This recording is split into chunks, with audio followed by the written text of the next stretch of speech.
So welcome, Norm. Okay. The next slide is just briefly at the Mexican era ranches. This one you see there were two big ranches in Live Oak, and Rodeo Gulch was the dividing line, and Corcoran Lagoon were the dividing line between the two ranches.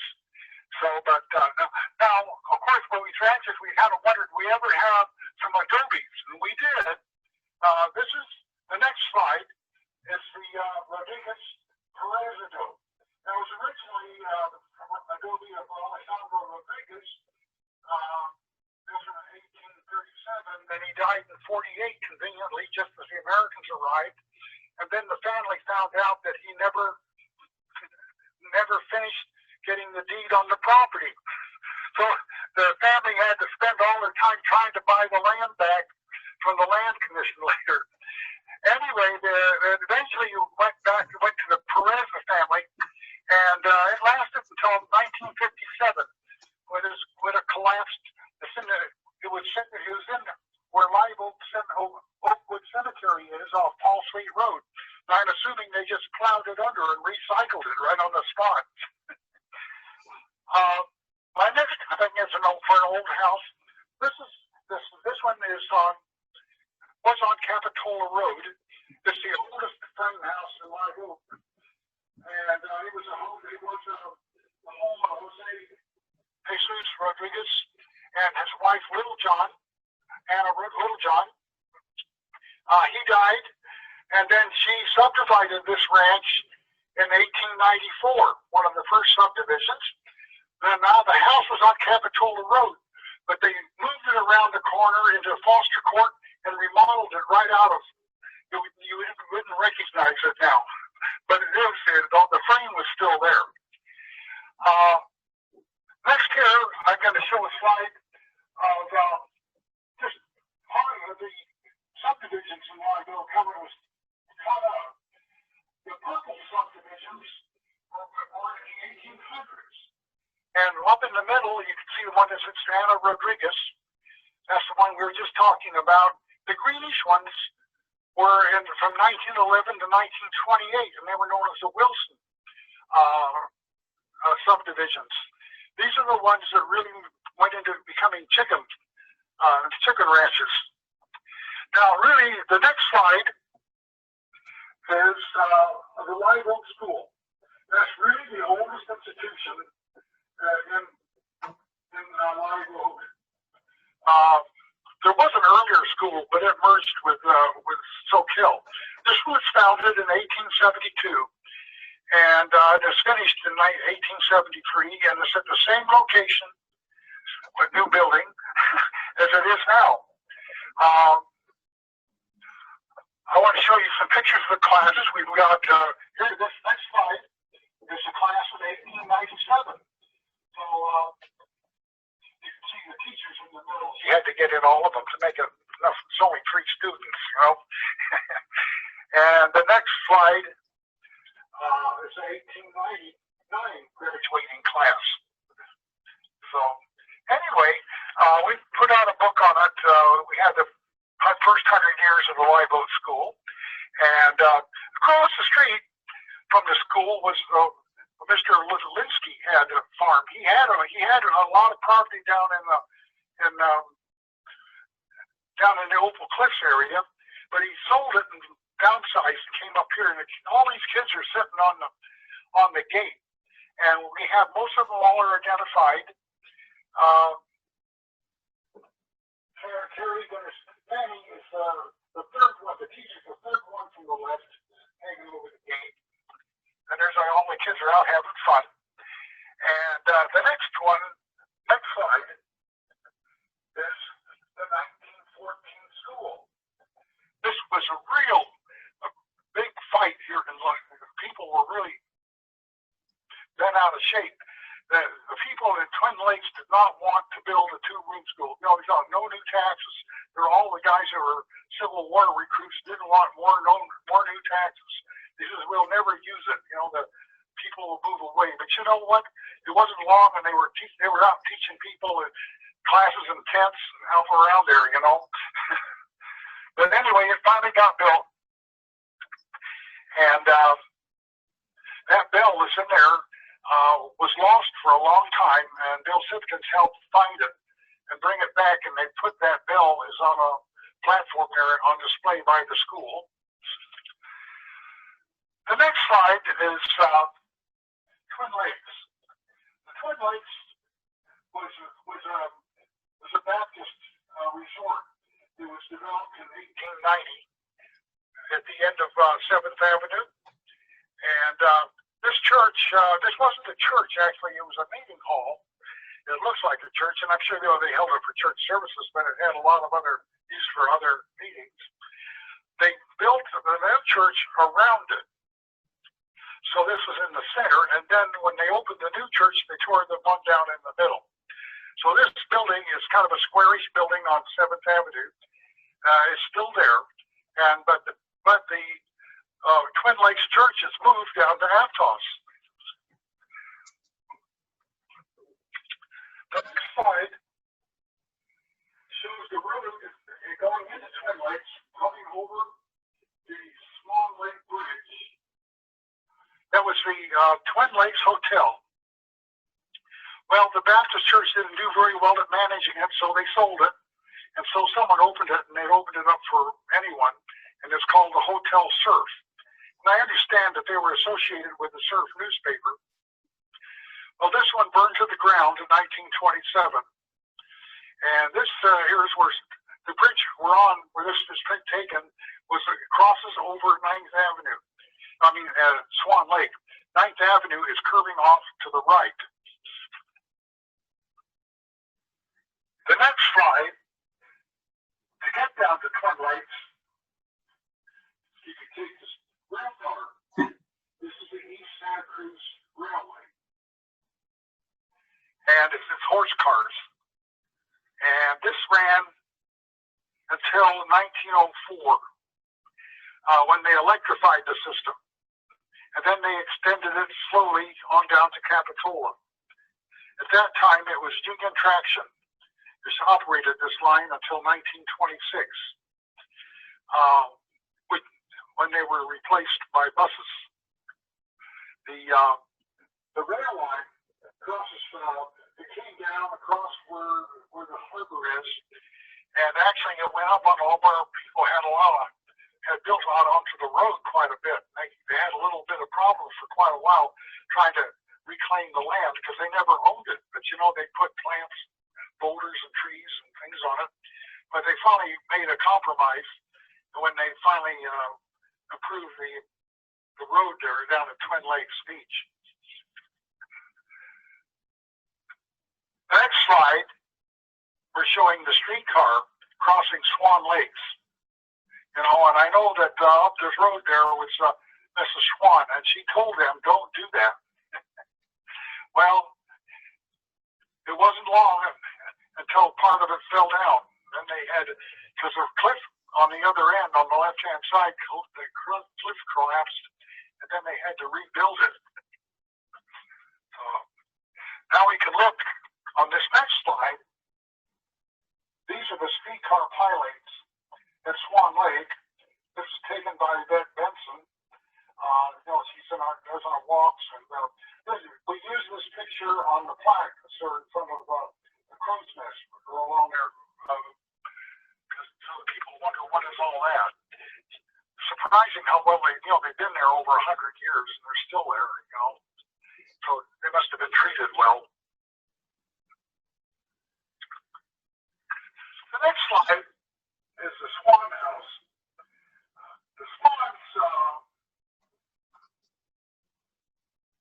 came here quite early, and they had two small children which they lost, and then their nephew was coming. He came around Cape Horn, and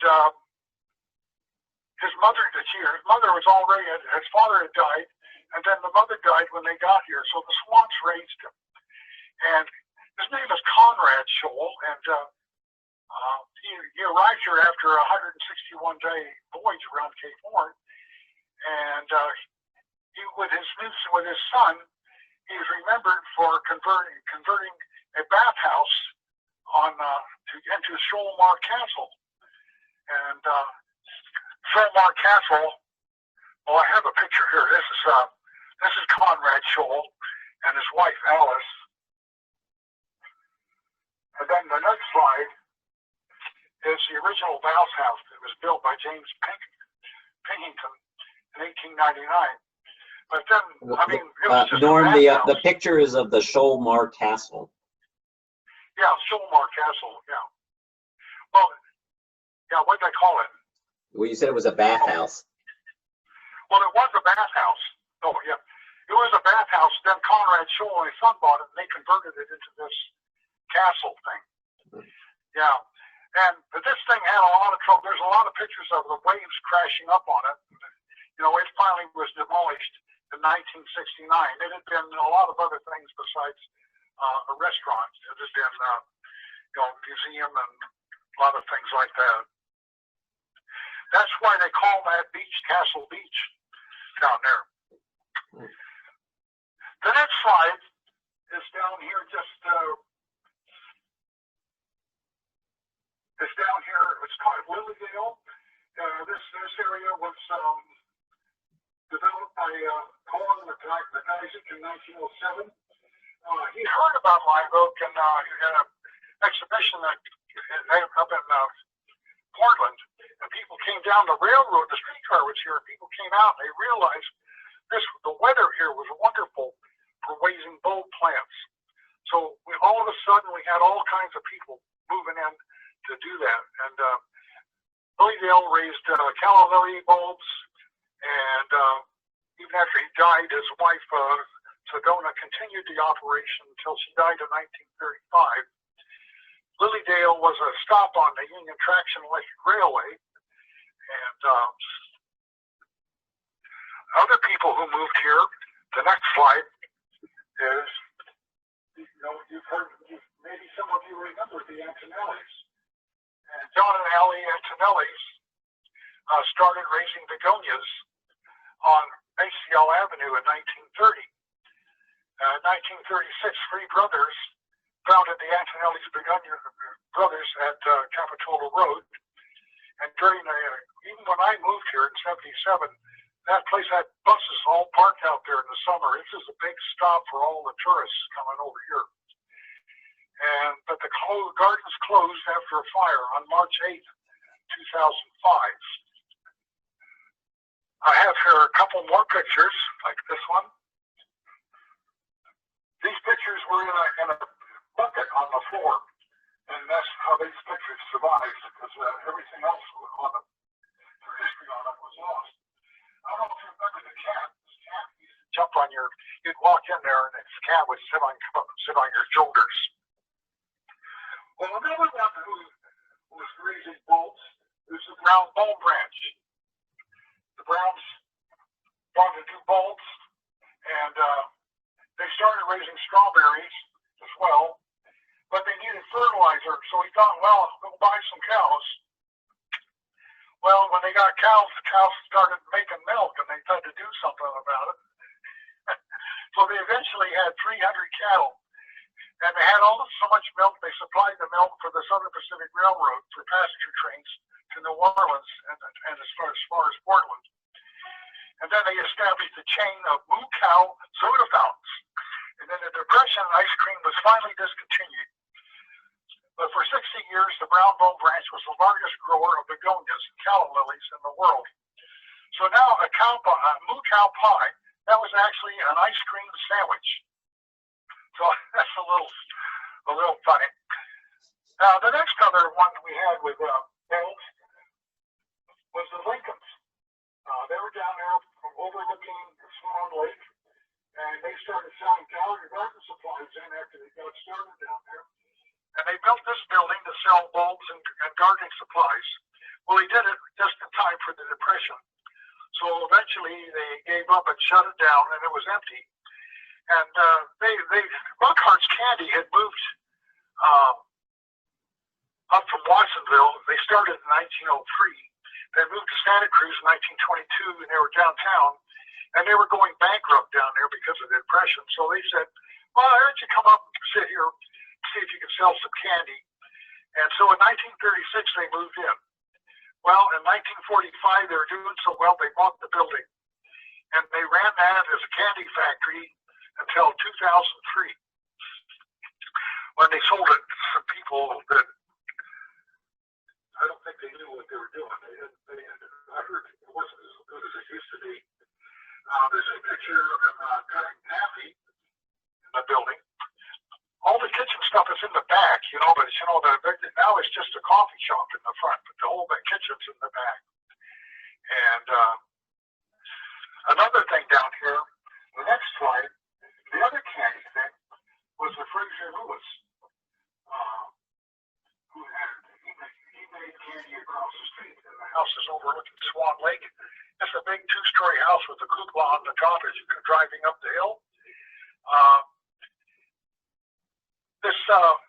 He had a secret recipe, and his was considered to be the first ice cream bar or chocolate bar in the world.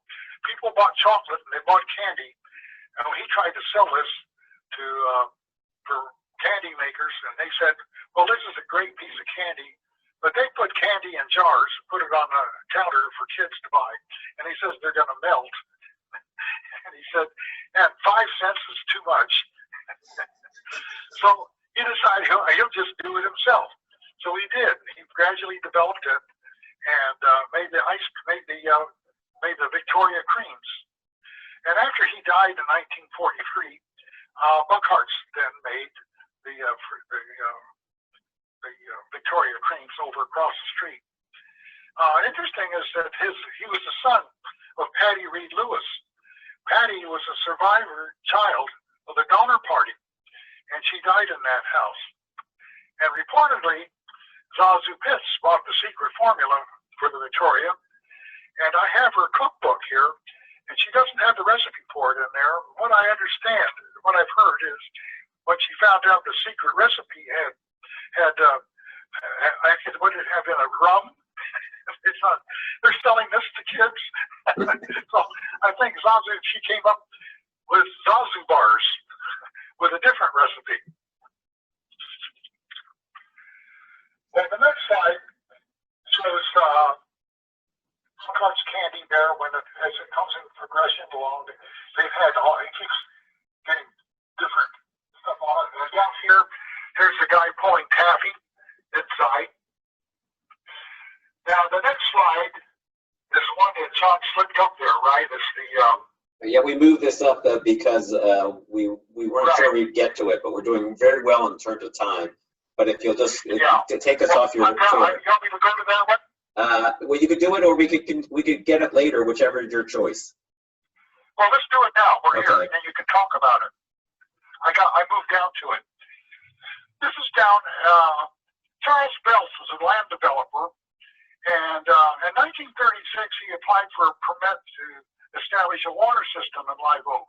I guess after he saw a lot, I guess he sold all the land. Then he thought he'd make money selling the people water, you know. So he got a permit for it and developed it. And from what I heard, is he drilled a well, and the well is right here, not far from where you can see the creek. There's a creek comes up here on the left across under it, and I think the water level in there is 4 feet below ground, surface level, you know. And, I heard that when they drilled down, they got down there, that the bit fell off, and they couldn't get the bit back because the stream of water was strong enough to wash the drill bit away. And I think the city of Santa Cruz says, "Well, that's interesting." So that's why Santa Cruz is always more interested in getting involved down here. So in 1967, the city of Santa Cruz purchased the system, and the wells draw from the Rodeo Gulch aquifer, and it was going to be part of the new water supply system, the Aquifer Storage Recovery Program. Did you want to tell them about that, John? Well, I'm more interested in talking to them about how we ended up in the city water system, and then what they some of the things they did to try to get us at Live Oak to be part of the city of Santa Cruz. You know, when the city purchased the Belts water system, it's when Live Oak joined the city of Santa Cruz Water District, and by the early 70s, they were hoping to annex Live Oak all the way up to 41st Avenue. And the city fathers in Santa Cruz thought that they should charge more money for the people who lived outside the city. They said at the time is because they had invested in the infrastructure, and therefore the people in Live Oak need to pay more for it. And over time, they tried to use this this charge as a way to encourage annexation. People in Live Oak weren't particularly interested in annexing, but we paid in Live Oak 100% more than they did in the city of Santa Cruz. And we're going to do a town hall at some point in the future with Linda Wilshusen talking about the entire history. But after the city of Capitola got 41st Avenue, the city of Santa Cruz lost interest in annexing Live Oak. But they didn't stop charging us extra. And as late as 10 years ago, we were still paying 25% more for the water. Today, if you're in the Live Oak area or in the Carbonera area, you're outside the city, you pay 14.5% more for your water than they do in the city of Santa Cruz. And they've used this same ruse that they've used for all these years, that somehow we should pay for the system improvements that were made before we joined. 5 years ago, when they did a rate increase effort, I pushed on them pretty hard. They found some way to say that they could charge us 14.5% more, and our rates were lowered from a 25% surcharge to only 14.5%. And I'll be talking more later about our efforts this year to try to get them to remove that 14.5% surcharge completely. But it's a fascinating story in and of itself, and I look forward to sharing with you. Thanks for letting me tell the story, Norm. Okay. Well, the next slide, can we see the Corvin Lagoon now? Yeah, it's there. Yeah, this is taken before all the improvements, when the radio station's not there and all that. This is what it used to look like. Across the way there now is also where the library is. At that time, in 1956, it was the building that was there was called the Western Charcoal Boiler. Then in '64, it was a sail-in, and that's what it was when I moved here. And in '79, it became the Albatross. Then '86, it was Zappa's Nightclub. And then 1997, it became the property of the Redevelopment Agency, and they rebuilt the building then. But they've got a wonderful site over there. The next slide got to have one train picture in here. This is when we built our train system in 1876, and it collapsed when the bridge collapsed over the Santa River. They didn't have the money to fix it, so the Southern Pacific bought it for next to nothing, and then broad gauged it here. So this is one of the steam trains. At the Farmers Exchange, whenever in its heyday, there were 2 trains a day passing through Live Oak, bringing in, it looks like here they're bringing stuff from the cement plant, but they had 2 trainloads a day bringing stuff into the Farmers Exchange. The next slide is an aerial picture of the Farmers Exchange, and you can see the buildings on the left on the railroad track. Those are the big buildings you see there now, but look at the silos that were here when I moved here. And then all this stuff in the bottom, that was the Boys and Girls Club down there, and a gas station, and a lot of stuff. It was a big deal. It was a cooperative, and the cooperative had a store in Santa Cruz and another store for equipment down in Watsonville. So they very, very slowly downsized, and this is what they looked like of a Sanborn. This is a fire map. These are really interesting in that area where they have fire maps, because they got all these little details. This is 1960. The next slide, you can see how here's a picture of the silos in 1978.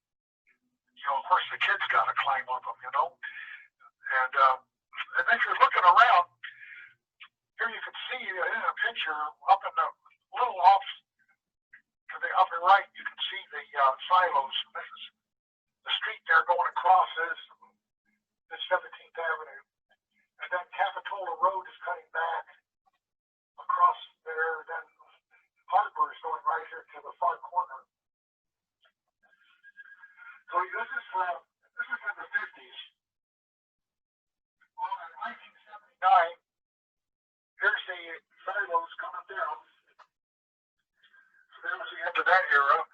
Some of these pictures here are from the Agricultural History Project. It's Henry Washburn, who was the first agricultural advisor for Santa Cruz. He was also an amateur photographer, so they have all this history on agriculture is down at the Agricultural History Museum in Watsonville, and this stuff is all upstairs. And he has a notebook for every year for the photographs he took, and then a companion book for all of his reports and all that stuff.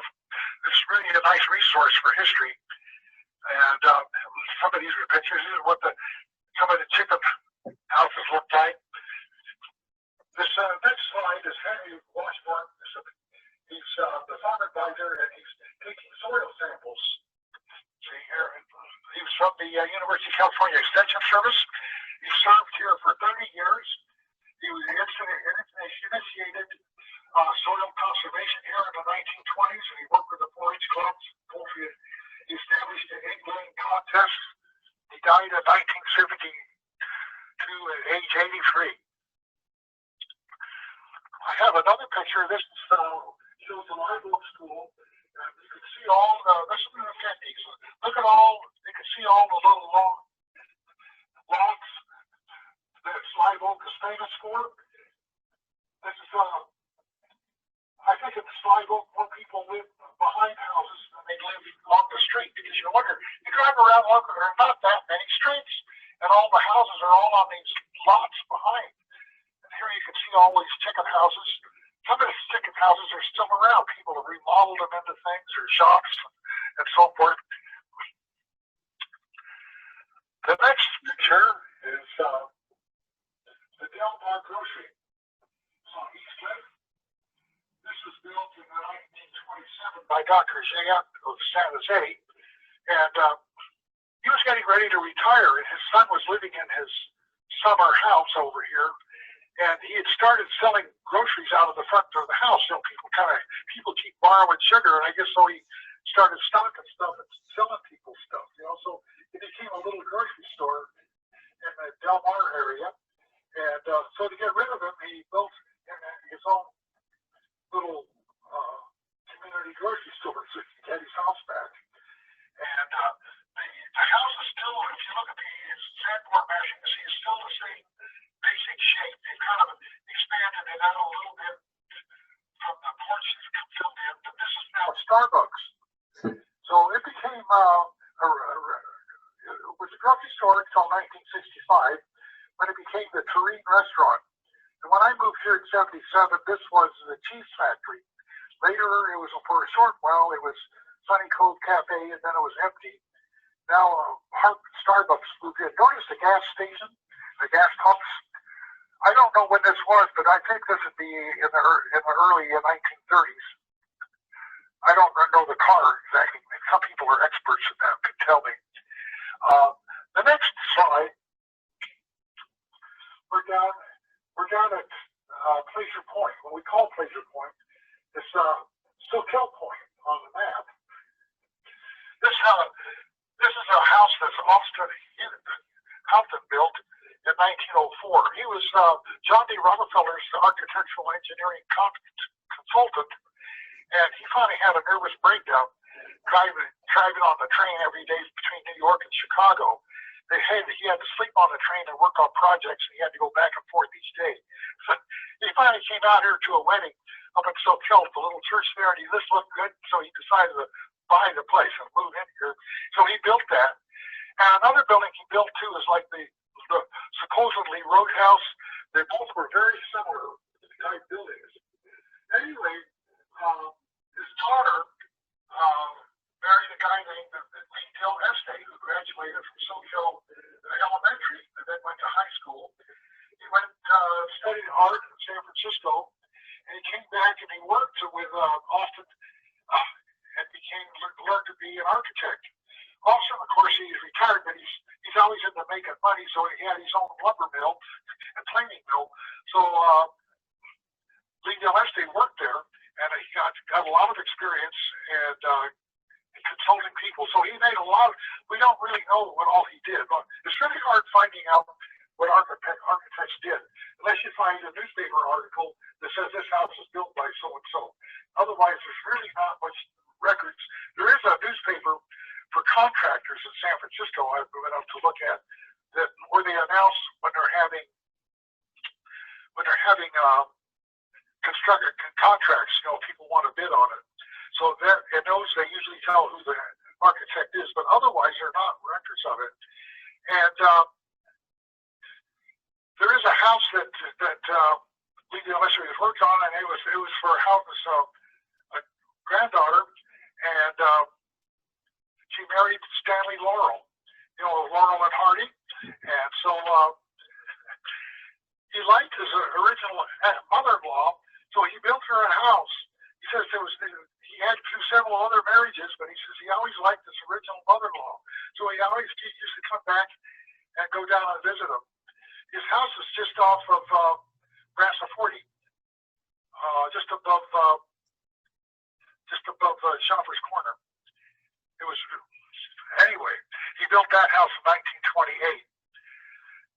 Well, this house that Austin built burned down, and here you can see the chimney of the house in 1916, and it sat there, and people bought it.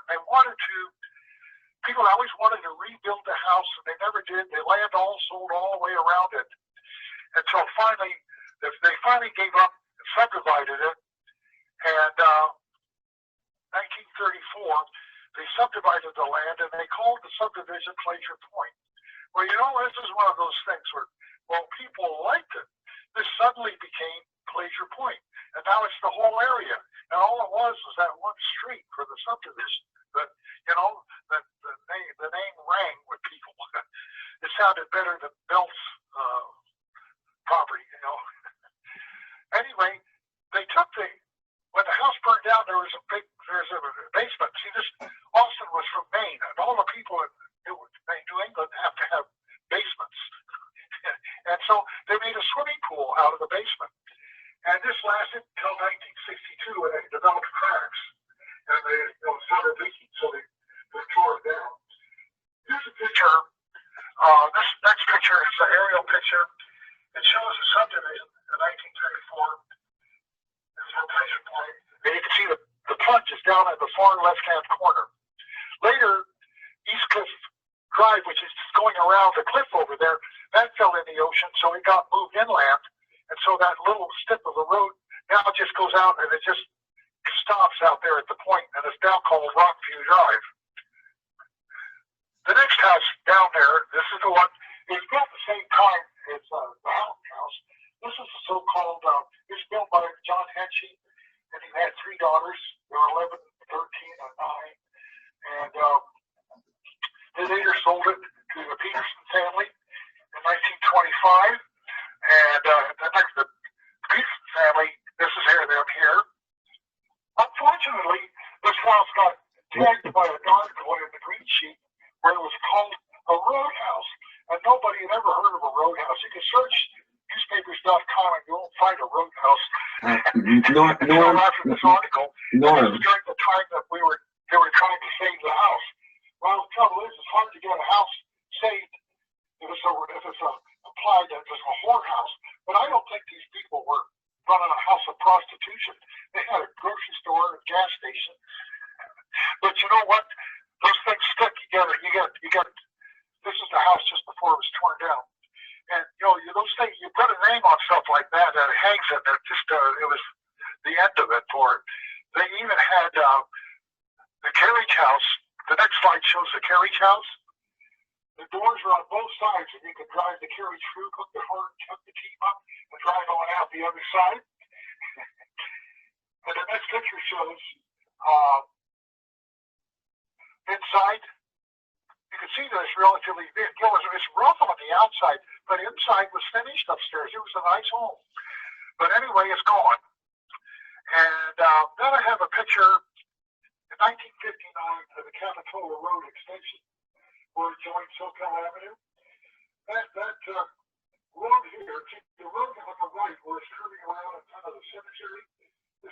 called the Capitol Road Extension. But this was the main road until 1959. It had all the traffic on it, and out there, SOQUEL Avenue was the state highway. It had all just tons of traffic, and they had curves in it. And there were accidents for probably 50 years. Cars were going off the road and rolling down the hill. And it took the state to put money in it. And finally, they just kept cutting it down. And now they've cut the road down way back almost to 7th Avenue. So they gradually got the slope to where it goes across. And what's really amazing, you look down here on the road, you can see the pipes that they're going to put in. And see the cars there? The pipes are as big as cars that they're going to put under there for the water to go underneath the road. The next slide is a Skyview Drive-In. We kind of put together a little book with all our stuff in it, to put it together. And I added this. I realized I put the book together, didn't have the Skyview Drive-In, so I added this in at the very end. It's kind of interesting that the first drive-in was called the Encina, which is a live oak. And then that was in, when this opened in 1949, and then it closed, and then it opened in 1959 as a Skyview Drive-In. So if you go down, the next picture, we have an aerial picture. Here you can see the Skyview Drive-In up at the top, and then you can see the Dominican Hospital is just starting to develop on the left-hand side. And you can see that the old SOQUEL Road used to go straight across the highway, but now see the new highway bends to the right and comes back and then goes back and joins us. So you can see that the original road went right across there. Anyway,